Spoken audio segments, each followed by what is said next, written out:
Sa podcast na ito, na-realize ko na meron akong problema na ako lang ang nakakaintindi at sa tingin ko walang saysay yung video na ito kung hindi ninyo ako naunawaan.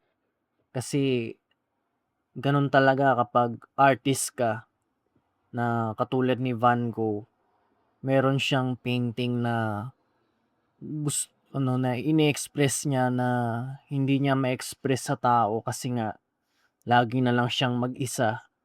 Kaya sa kalagayan niya na na isang artist, lagi siyang nami-misunderstood kasi dahil sa kaniyang pag-iisa. Sa tingin ko gano'n din yung nangyari sa akin na halos kalaban ko ang sarili ko sa paglilingkod sa Diyos. Nadadalaw ng mga kalumbayan, mga pagtitiis na sana nga malagpasan ko 'to, mga kapatid. Kasi ng simula ng nabautismuhan ako sa apoy ng mga pagsubok, sa tingin ko sinusubok ako ng Diyos na sana mapagtagumpayan ko po, mga kapatid. Kasi sa kalagayan ko lagi akong kalaban ko ang sarili ko kung hinahatulan ko ba ang sarili ko na masama o hindi. At kalaban ko rin yung mga demonyo na nagbabagabag sa'kin na pinapaisip ako ng masama sa sarili ko, sa kapatid, at sa anumang nasa paligid na nababagabag ako. Hinahanap ko yung mga bagay ng kapayapaan, pero nahanap ko na rin pala si Kristo yung kapayapaan na natagpuan ko. Kasi kung paanong si Kristong pinag-usig na gano'n din tayong mga Kristiyano. At sa kalagayan ko, totoo po, mga kapatid, at totoo talaga na hindi lang ako pinaniniwalaan ng mga kapatid na ginagaya ko talaga si Kristo na wala talagang kasalanan. Kaso hindi lang ako pinapaniwalaan na siyempre lahat tayo nagkakasala bilang tao. Tingin nila sa akin na masama, okay. Pero hindi hindi hindi po 'yun totoo. Totoo po talaga yung sinasabi ko na pilit ko talagang ginagaya na maging kasakdalan na katulad ni Kristo. Kaso hinahadlangan lang ako ng mga kaaway, pinapaisip kayo ng masama na ako'y hindi sa Diyos, gano'n. Inuusig ako na bagay na espirituwal o nararamdaman ko sa espiritu kung tanggap ba ako o hindi.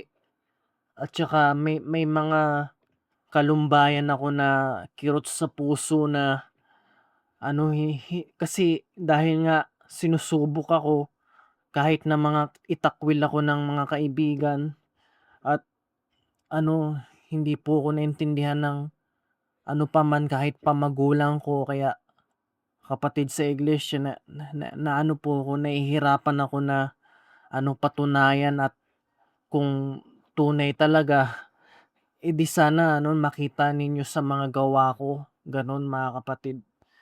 Ah, dahil nga nire-reach ko yung kasakdalang hinihingi ng Diyos, parang na sa'kin na kapalaran nagdidikta sa'kin na kapalaran ko na mag-isa na lang ako.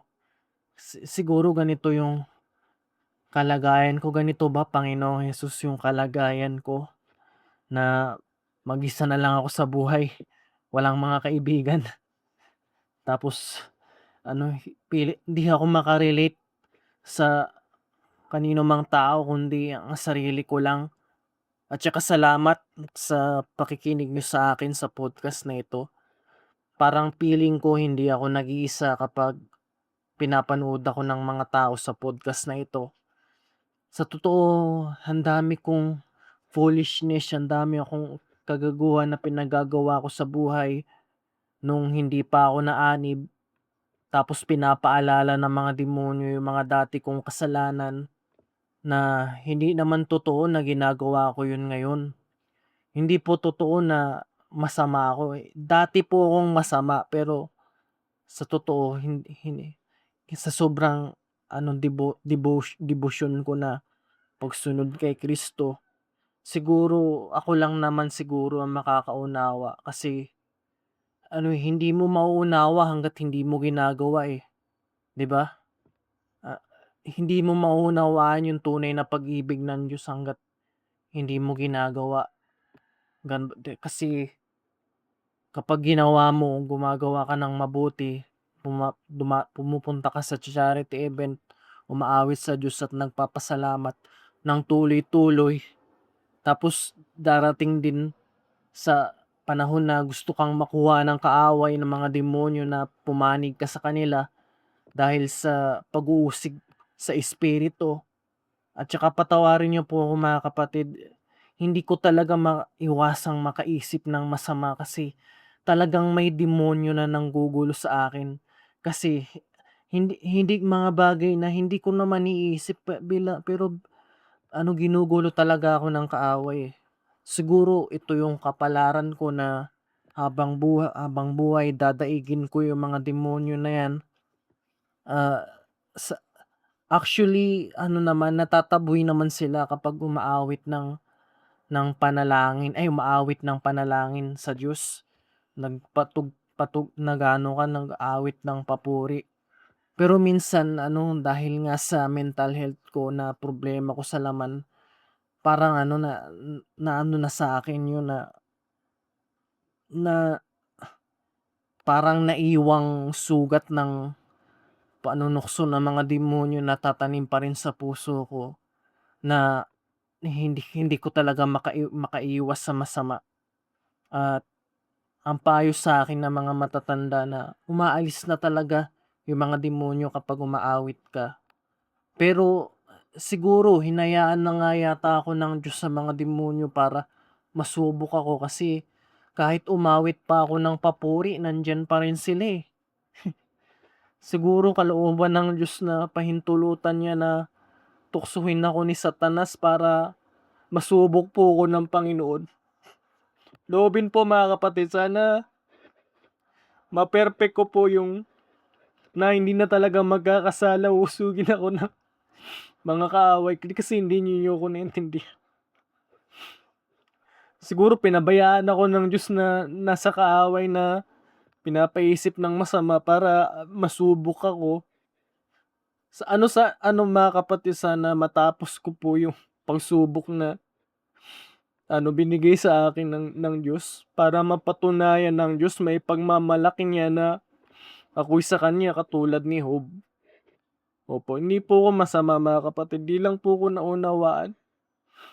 Sana ano, loobin na maipasa kong pagsubok ko, bigyan lang po ko ng pagkakataon, siguro mga taon, mga mahabang mahabang taon na 2 years, 5 years, para lang mapatunayan ko sa Diyos na subok talaga ako. Hindi po biro mga kapatid yung may demonyo sa katawan. Tinitiis ko po yung mga panunukso, mga iniisip kong masama na pinapahirapan po ako, binabagabag ako kahit kaninong tao na kahit na bawat masdan ko ng mga kapatid na judge ko sila base sa mga pinapaisip ng masama ng mga demonyo. Visit nga, hindi ko naman po sinasadya mga kapatid.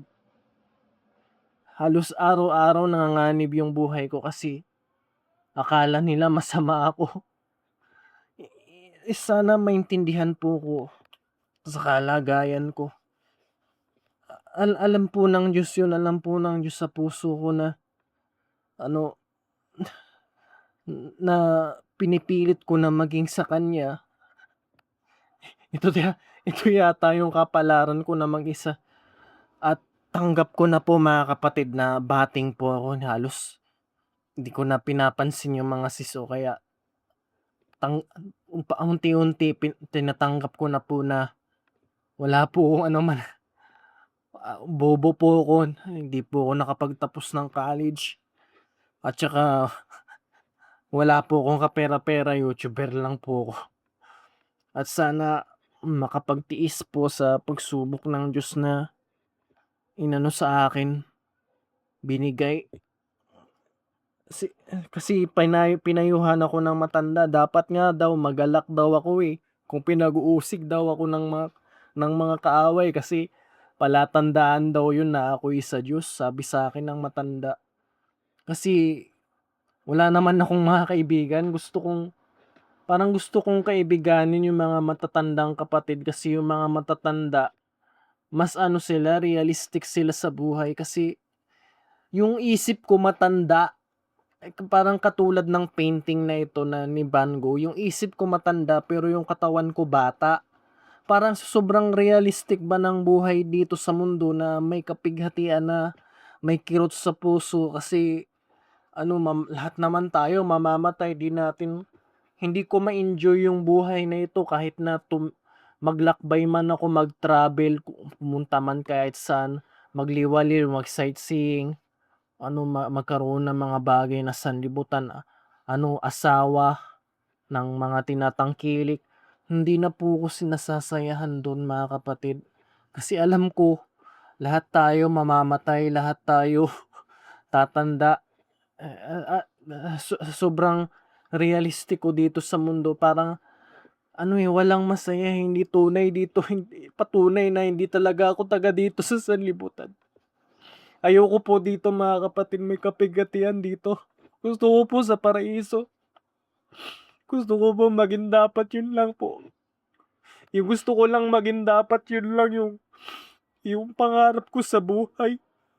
Ayoko na pong maging artist kasi pangit naman drawing ko. Mag-aartist pa ako. Ayoko nang mag-edit ng video kasi sobrang nakakapagod na ang daming ini-edit na mababalisa ako. Kaya simple lang yung kaya podcast na lang yung ginagawa ko, picture na lang tsaka yung kaunting animation ko lalagyan ko na lang ng character. Kasi ang totoo, wala akong motivation dito sa mundo. Ano pa ba wala na rin akong pakialam kung pupurihin ba ako ng tao o hindi. May pagmamalaki ba ako? Wala naman eh. Wala naman akong may pagmamalaki, bobo ako, wala. Halos hindi ko na enjoy yung mga bagay dito sa sanlibutan. Gusto ko na lang sa paraiso, gusto ko doon. Wala nang paghihirap, wala nang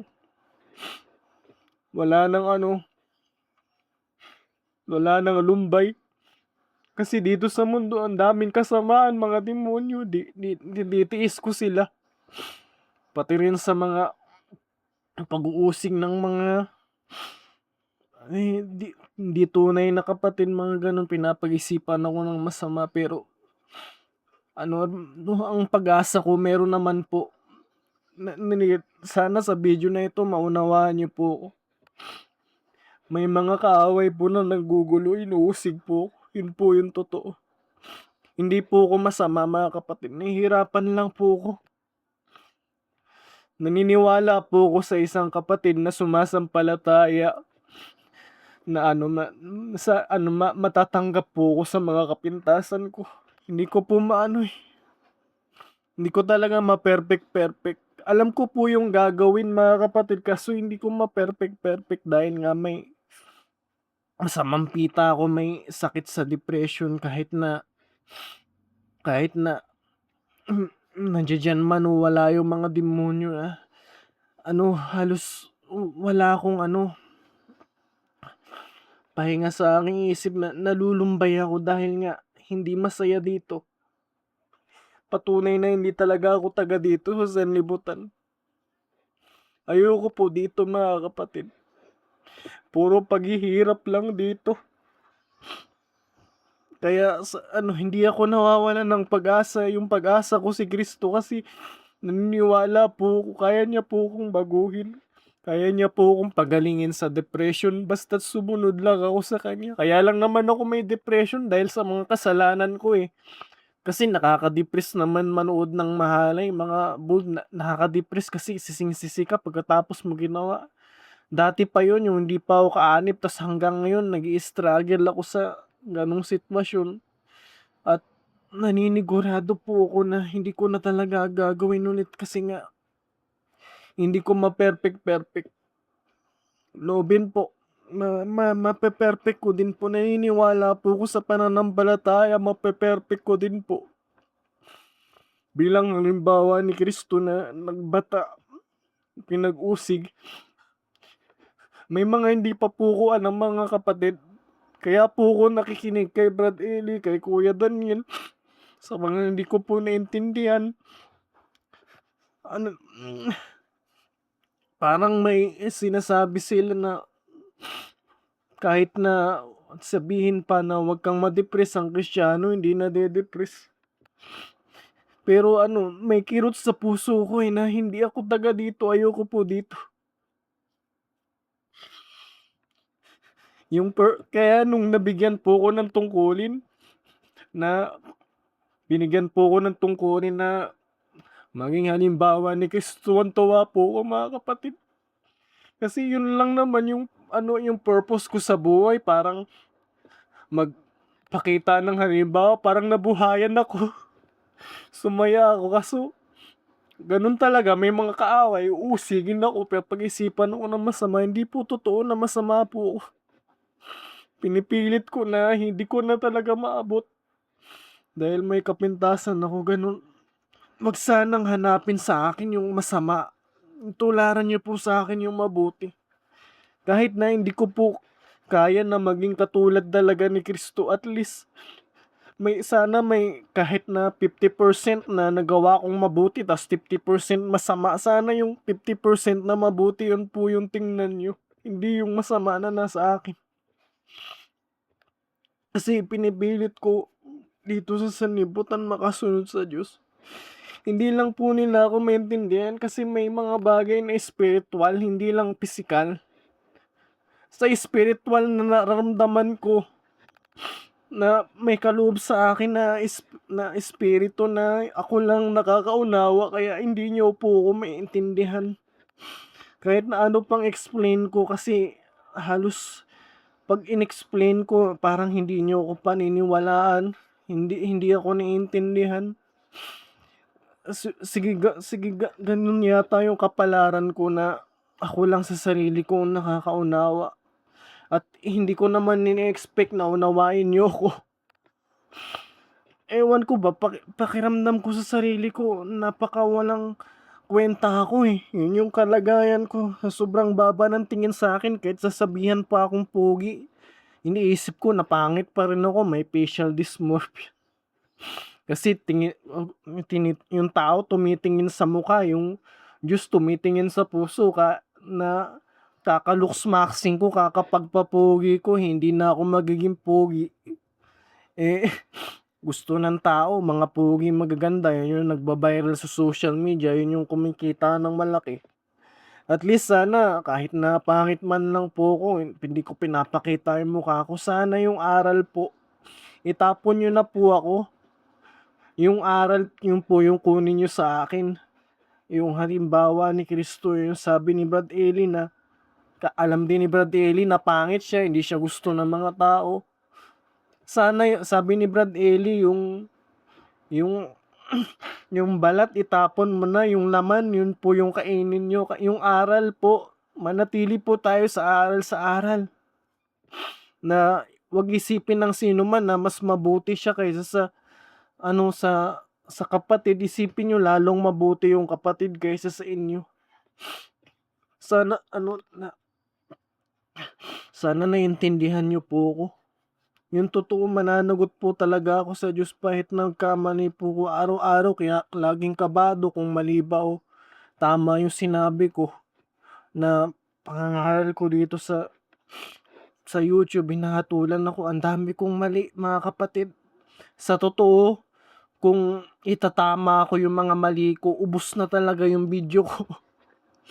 Lahat na naka-private. Kung gusto ko talaga maging perfect, hindi ko na mape-perfect eh. May mga mali rin ako sa video ko eh. Kaya may mga bagay na espiritu na hindi naman nila naintindihan, kaya kaunti lang yung views. O kaya naririnig nyo ako sa espiritu, hindi nyo pa rin ako maintindihan. Kasi naunawa ko yung walang hanggang pag-ibig ng Diyos. Kahit na magkasala ka pa, patawarin ka pa rin, nagkasala ka, patawarin ka pa rin. Tapos na-realize ko, ganito pala tayo kamahal ni Kristo. Na kahit na nagkakasalan, ganun, ganito tayo kamahal ni Kristo. Hindi nyo pa rin ba naintindihan, mga kapatid? Ilang beses ba kayo pinatawad ng Diyos? Di nyo po ba ako naintindihan? Marami. Hindi ko na nga mabilang yung mga kasalanan ko. Pinapatawad pa rin ako tapos hindi pa rin nag-boom sa isip nyo. Mga kapatid, na yung pag-ibig ni Kristo na inaabot niya na yung kasakdalan na pag-ibig niya, ginawa niya ang lahat. Di nga siya nag-asawa. Baka nga di nga ano yun eh, nagtiis sa laman si Kristo. Hindi nyo ba alam ganong pagtitiis ni Kristo sa atin para maligtas lang tayo, mga binata at dalaga may asawa? Tapos hindi nyo nauunawaan dahil may inggit sa puso. Tapos isipin ninyo masama ang Diyos na hindi napapatawarin yung kasalanan. Magsisi po tayo, mga kapatid. Iwanan na natin yung masama. Ganito tayo kamahal ni Kristo. Ganito niya tayo kamahal na ginawa niya yung perfect na perfect talaga, hindi nagkasala. Gawin mo yung ginawa ni Kristo. Marirealize mo gaano tayo kamahal ni Kristo at ng Diyos Ama. Binigay niya yung kanyang bugtong na anak. Hindi niyo po ba na-realize yun, mga kapatid? Na sinubukan ko sinubukan kong maging tulad ni Kristo, ay ang hirap. Tapos nung naging katulad yan, nauusig po ako sa espiritu. Sa tingin ko hindi nyo ko naiintindihan dahil yung pag-ibig ng Diyos hindi masayod. Ganito tayo kamahal ni Kristo, mga kapatid. Hindi ko lang ma-explain sa inyo kasi hindi nga masayod yung pag-ibig ni Kristo. Hindi nyo po ba naintindihan? Marami akong pagkakasala pero pinapatawad ako. Ganito pala ako kamahal ng Diyos. Doon ko na-realize yung pag-ibig ni Kristo, kaya kampante ako araw-araw. Hindi ako kabado kung dumating man si Kristo, at least handa ako. Kaysa sa mga may patagukang kasalanan, di mo inaamin sa manggagawa, lagi kang kabado kaya hindi mo alam kung maliligtas ka ba o hindi. Kaya salamat sa Diyos na sigurado ko na anumang oras dumating si Kristo, inihintay ko po siya, hindi po ako si Kristo. Inihintay ko po ang pagdating ni Kristo. Loobin po. Kaya po ako naghahanda, nag-exercise, nagiging healthy kasi alam ko may darating na malaking kapighatian bago mag-1,000 taon, na yun yung pagkakamali ko na akala ko nag-umpisa na yung 1,000 taon kasi dumating na sa kapayapaan si Kristo sa puso natin. Dumating na siya sa puso natin, mga kapatid. Kaya nung na-realize ko, nag-boom sa isip ko na ganito tayo kamahal ni Kristo, naging panatag po ko. Kaya salamat sa Diyos sa pagpapatawad niya. Ganito.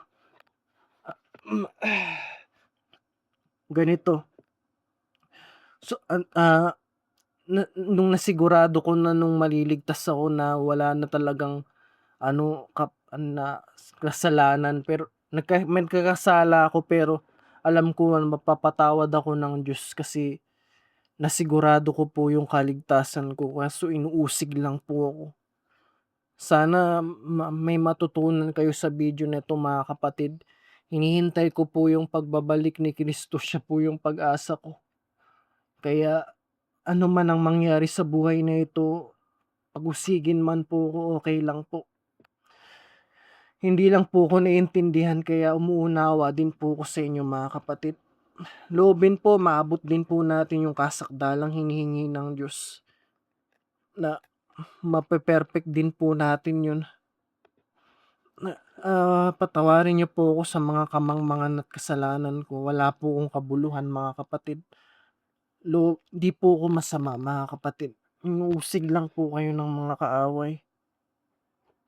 Loobin po na ma-ano, na bigyan lang po ako ng mga taon, mga years para mapatunayan ko po ang sarili ko bago po ako bumalik sa choir.